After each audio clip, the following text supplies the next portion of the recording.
Bonjour ou bonsoir. Je suis Chantal Rialan, psychothérapeute, psychogénéalogiste et coach spirituel.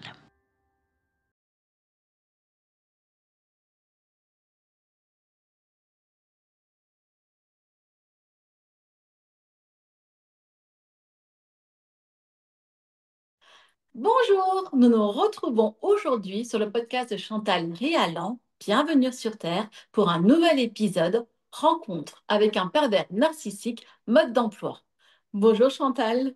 Bonjour Anne-Hélène, merci de m'accueillir. Alors, c'est un sujet très douloureux, la perversion narcissique. Et il faut prendre ça très au sérieux. Alors, c'est vrai qu'il y en a de plus en plus.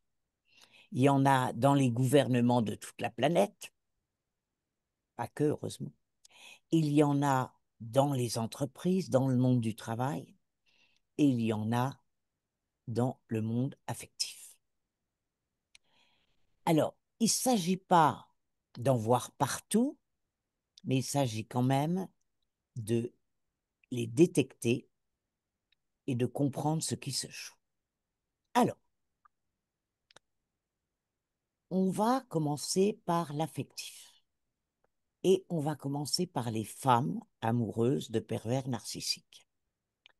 On verra que ça existe aussi chez les femmes, mais c'est assez différent, c'est beaucoup plus mezzo voce et c'est peut-être encore plus pervers, ce qui n'est pas simple. Alors, vous rencontrez un monsieur et vous êtes aux anges parce que il est adorable. Il vous dit ce que vous avez envie d'entendre. Il sait très bien vous séduire. Il vous fait des cadeaux. Il vous fait des promesses. Il vous texte tous les jours. Enfin, vous avez l'impression d'avoir rencontré la 8e merveille du monde. Il ne faut pas oublier que ces gens-là sont des séducteurs professionnels. C'est d'ailleurs pour ça qu'il y en a tant dans les gouvernements. C'est logique. Alors, c'est malheureux, mais à l'état où j'en suis de ma pratique, quand j'ai une patiente qui me raconte qu'elle vient de découvrir quelqu'un et que c'est merveilleux, je lui dis, écoutez, donnez-vous 6 mois. J'espère de tout mon cœur que ce monsieur va vous rendre heureuse, mais prenez au moins 6 mois pour savoir qui il est. Parce que quand c'est trop séduisant, trop merveilleux, ça peut cacher un pervers narcissique. Alors, qu'est-ce qui se passe après? Alors, vous êtes sur votre petit nuage et finalement, la relation se concrétise.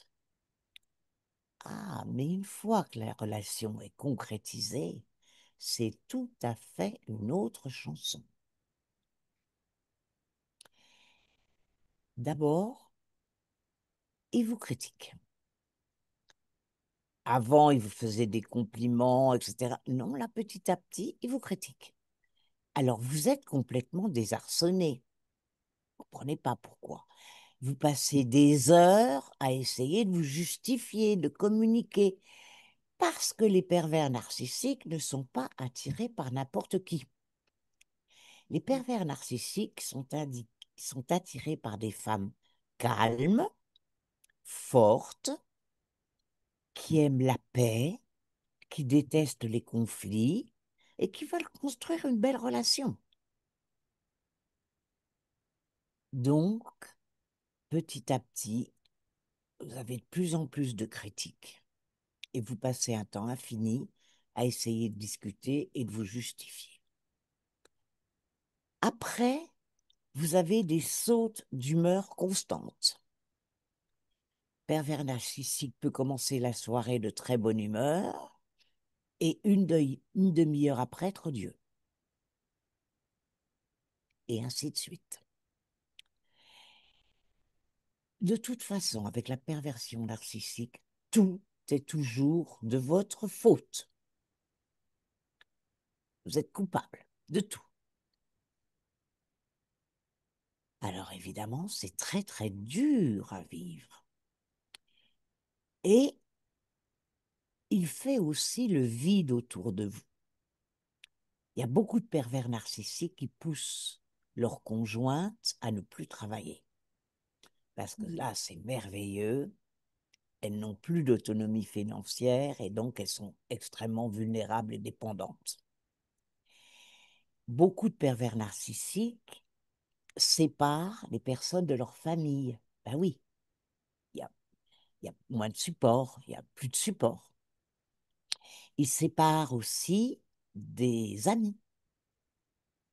L'idéal, c'est d'avoir sa proie embobinée dans ses filets et qu'il puisse faire ce qu'il veut d'elle. Parce que le drame du pervers narcissique, on le verra après, pour apprendre à les reconnaître, c'est qu'il veut détruire la personne qu'il aime, soi-disant. Alors, il n'y a rien de mieux que la mettre sous clé. Et après, c'est beaucoup, beaucoup plus pervers encore. Il vous accuse, ça c'est le pire de ce qu'il est. Il projette sur vous sa personnalité, ses manques, ses défauts, et il vous accuse, vous, d'être comme ça. Et à la fin, vous ne savez plus qui vous êtes. J'ai eu des choses, mais qui serrent le cœur. Euh, Plusieurs patientes, première consultation, je viens vous consulter parce que mon mari dit que je suis folle. Hein? Bon. Et le drame, c'est qu'il faut que je fasse très, très attention parce que la personne victime va défendre le bourreau parce qu'elle n'est pas consciente encore. Et elle est sous influence. Donc, il faut que je fasse très attention parce que si jamais je parle de perversion narcissique à la première séance, la personne va me raccrocher au nez et on n'aura pas avancé d'un millimètre. Euh, Autre chose aussi, vous avez des hommes qui me contactent. Alors, ça paraît merveilleux. Je souhaiterais offrir des consultations à ma conjointe. Moi, je pense cause toujours, petit lapin. La réponse, elle est simple. C'est à votre femme de me contacter et je pense qu'elle est assez grande pour payer elle-même ses consultations. Je n'ai plus jamais de nouvelles après. Ils n'insistent pas, ils ont compris, j'ai compris. D'autres, une autre chose aussi, dès que vous essayez de prendre conscience et de vous dégager, c'est ce que j'appelle jouer du violon, ils sont de nouveau très gentils pendant 2, 3 jours. Alors bien sûr, vous fondez et ils reprennent leur influence et leur domination. La seule solution, c'est de s'en aller. D'autant que ça peut prendre des proportions extrêmement graves. J'ai une patiente qui était l'amie d'une ancienne patiente qui vient me consulter. Elle veut rompre avec le pervers narcissique. Il la harcèle au téléphone. Il se présente à son domicile, il sonne. Bon, je lui dis d'acheter une alarme, etc., etc. En dernière en date, parce qu'il était marié, bien évidemment, promettant de se séparer, comme toujours, il, euh, il se sert de l'épouse pour manipuler l'amante. C'est des cauchemars. La seule chose à faire, c'est s'en aller. Alors, il y a des cas spéciaux. J'ai eu un cas ici, une patiente à Los Angeles, française, qui attendait sa green card. Et la green card, elle dépendait du mari. Donc, elle était bien obligée d'attendre. Alors, dans des cas exceptionnels, ne pas s'en servir d'excuse pour dire j'attends. Non, non, non. Si vous vraiment vous ne pouvez pas faire autrement, incolore, inodore et sans saveur. C'est-à-dire que vous ne répondez pas à quoi que ce soit. Vous êtes neutre. Et là, il ne va pas pouvoir vous manipuler, il ne va pas pouvoir s'accrocher, il va être très décontenancé. Ces techniques ne marchent plus. Et encore une fois, la seule solution, c'est de s'en aller. Alors, se pose le problème des enfants. Il y a certains pervers narcissiques qui sont de bons pères. C'est surprenant, mais ça existe. Par contre, la plupart manipulent la maman en manipulant les enfants, évidemment. Donc, il faut être très patient. Il ne faut surtout pas empêcher les enfants de voir leur père.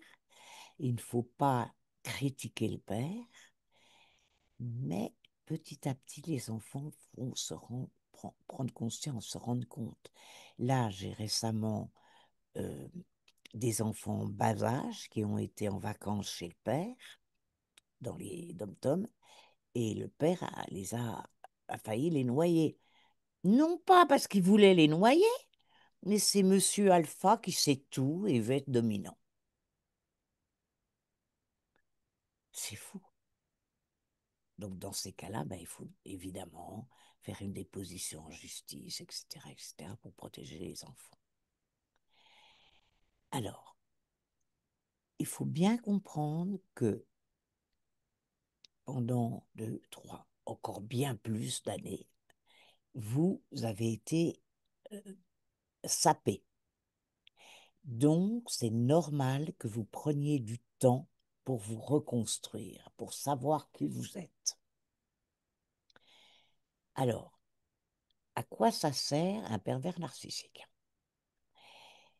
La seule chose à quoi sert un pervers narcissique, c'est de vous faire prendre conscience de vos failles. Parce que comme il veut vous détruire et qu'il a des antennes, ce sont des gens très intelligents, il a des antennes pour savoir comment il peut vous détruire, ben forcément il va voir vos failles. C'est amusant, j'ai déménagé à Los Angeles, pas grâce, non, merci à mes guides, grâce à mes guides, mais parce que j'avais rencontré un ami pervers narcissique. Et puis c'était qu'un ami, mais je me suis bien fait souffrir parce que comme tout le monde, je n'ai pas vu. D'ailleurs, les pervers narcissiques sont extrêmement attirés par les psys, hein. Nous sommes des proies très faciles, mesdames psy, faites attention. Bon, toujours est-il que ça m'a fait travailler des failles et ça fait que j'ai été ici et que je me plais et que je continue à travailler en français à travers le monde. Voilà, donc qu'est-ce que veut la vie de plus? Voilà. Il se peut que vous rencontriez une femme pervers narcissique. Ça existe. Un jour, je me suis fait avoir comme une petite bleue, mais vraiment comme une petite bleue. Je me suis vraiment fait avoir. J'avais un patient et il avait une femme qui me semblait un peu bizarre. Bon, et je ne vois pas non plus, je prends le temps pour faire un diagnostic. Et où c'était quand même très curieux, c'était que cette femme m'avait envoyé un email parce qu'elle voulait prendre un café avec moi. Et ah non, mais vous plaisantez. Alors je lui ai dit, écoutez, madame, je suis désolée, mais je ne peux pas prendre de café avec vous parce que je suis en thérapie avec votre mari et je suis professionnelle et je mélange pas tout. Ben, je me suis fait bien avoir, j'ai mélangé tout. Enfin, pas tout à fait. Et je me suis vraiment, encore une fois, j'en suis pas revenue. Il m'a demandé un jour si sa femme pouvait venir avec lui pour quelque chose. Mon Dieu, c'était une, une séance, mais cauchemardesque. Elle l'a insulté. Elle l'a traité de tous les noms. Il était en larmes. J'étais très inquiète, c'était un samedi, il conduisait, mais je me suis dit, il va avoir un accident de voiture. Et comment vous avez réagi pendant qu'elle l'insultait comme ça pendant la consultation? Ben, j'ai fait le diagnostic, ça ne lui a pas plu du tout. Je, je lui ai dit, arrêtez, madame, vous êtes une perverse narcissique, voilà en quoi ça consiste. Et la chose la plus urgente pour votre mari, c'est de vous quitter. Ah non, non, non. Alors là, elle m'a cherché, mais elle m'a trouvé. Bon, évidemment, elle lui a fait arrêter les séances. Ah oui. Évidemment. Et donc, il n'est jamais revenu. Par contre, moi, c'est moi qui l'ai recontacté le lundi parce que j'étais quand même très soucieuse de sa santé, du risque d'accident de voiture. Ben non, il était habitué. Qu'est-ce que vous voulez que je vous dise? Alors, c'est pas du tout comme les femmes qui sont amoureuses d'hommes pervers. Eux, les femmes, elles sont très manipulatrices. Donc, ça touche pas la profession, ça touche pas, parce qu'elles veulent des hommes qui gagnent de l'argent, hein. Ça touche pas. Non, elles vont punir, elles vont refuser de faire l'amour, elles vont critiquer auprès des amis, leur mari, elles vont. euh, Il y en a même qui osent dire, bah, c'est pas possible de faire l'amour avec toi, tu as un amant nul, par exemple. Vous voyez, elles essayent dans l'intime de tuer la personne. Et Et évidemment, pourquoi ils restent? Ils restent parce qu'ils sont amoureux? Pourquoi on reste? Pourquoi on reste, Chantal? on reste parce que c'est compliqué de partir, parce qu'il y a les enfants, parce que on pense que ça va s'arranger, parce que lui, dans son cas, je pense qu'il avait été très maltraité pendant son enfance et elle répétait la maltraitance. Donc vraiment, lui, il était habitué. Bon, en plus, il devait rentrer en France 2, 3 ans après. Je ne sais pas du tout ce qu'ils sont devenus. Et il n'a pas eu le courage de l'affronter à aucun moment. Il s'est laissé manipuler, il préférait se laisser manipuler que de se prendre en main.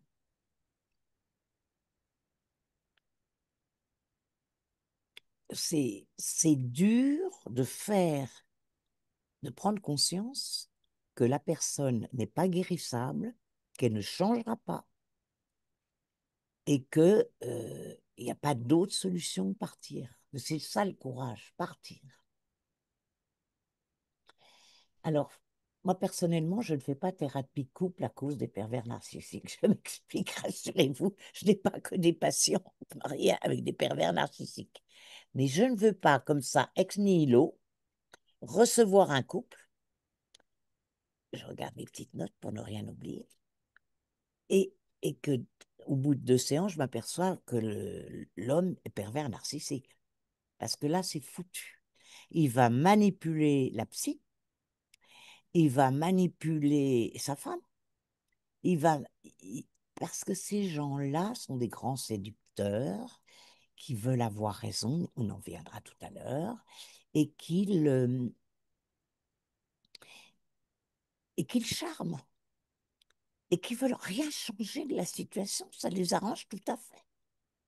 Donc, s'ils peuvent enrôler la psychothérapie de leur côté, ils sont ravis.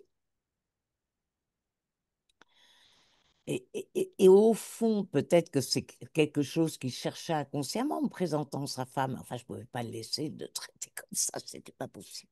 Il fallait un jour. Bon, il aurait pu s'en servir, parce que je n'avais pas fait de cadeau, il s'en est pas servi. Bon. Alors, au travail, il y en a plein des pervers narcissiques. Là aussi, la meilleure solution, c'est essayer de changer de travail.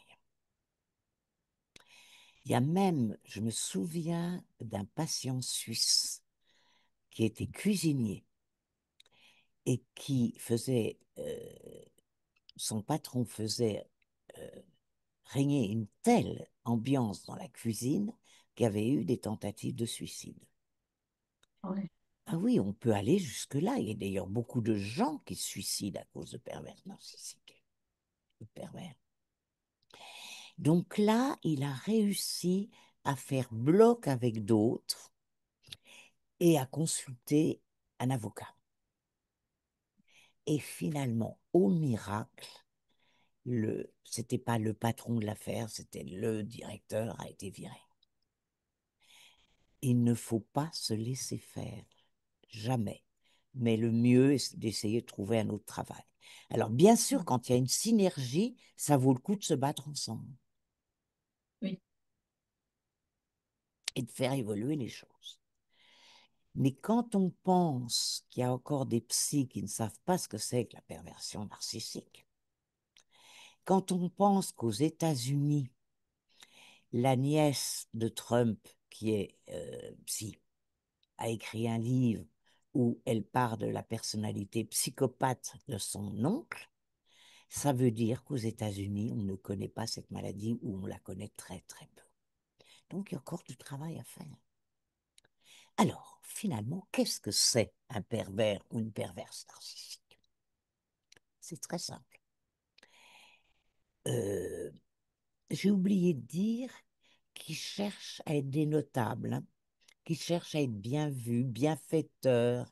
Ils cherchent à avoir une image sociale extrêmement valorisée, évidemment. Alors, par exemple, ma patiente qui se fait harceler à la maison, évidemment, le monsieur est un notable, il fait partie du Rotary, du Lions Club, de tout ça. Et évidemment, elle a peur de faire une main levée à la police. Donc, qu'est-ce qu'un pervers narcissique? On a, qu'on soit homme ou qu'on soit femme, deux polarités. Une polarité féminine, une polarité masculine. La polarité masculine du ou de la perverse narcissique ou du pervers narcissique est une personnalité paranoïaque. Qu'est-ce que c'est la paranoïa? La paranoïa, c'est une infériorité du moi qui existe dans plusieurs secteurs: énergie intellectuelle, énergie affective, énergie sexuelle et créative, énergie corporelle, physique, pratique, matérielle, comme l'argent. Et ce sont des personnes qui savent qu'elles ont une infériorité, mais qui la compensent. Donc, qui ne se laissent jamais prendre en défaut, qui, au contraire, attaquent. Ce sont des gens qui sont tout le temps dans la défensive et qui attaquent les autres, qui les critiquent, qui les font pleurer, qui les traînent plus bas que terre, qui les humilient, qui les dominent par tous les moyens pour leur gloriole, pour exister. Donc c'est très très dangereux. Parallèlement, la femme intérieure n'a aucune empathie. Ce sont des gens qui ne se rendent pas compte que l'autre est un être humain comme eux. Ça, ils ne savent pas. Il n'y a que le pouvoir qui les intéresse, la domination et l'écrasement. Et le problème, c'est qu'ils ont de la jouissance à faire souffrir l'autre. C'est terrible.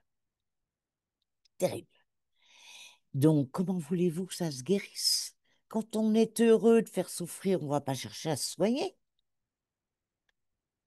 Donc, faire très très attention quand vous avez une composante paranoïaque et une composante destructrice, manipulatrice. Ne vous en voulez surtout pas de n'avoir rien vu au début. C'est normal. C'est la règle du jeu. Et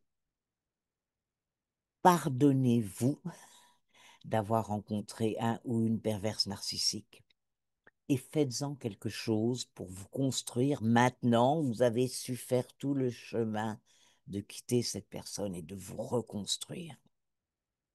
Et puis, vous aurez un sixième sens pour les détecter la prochaine fois.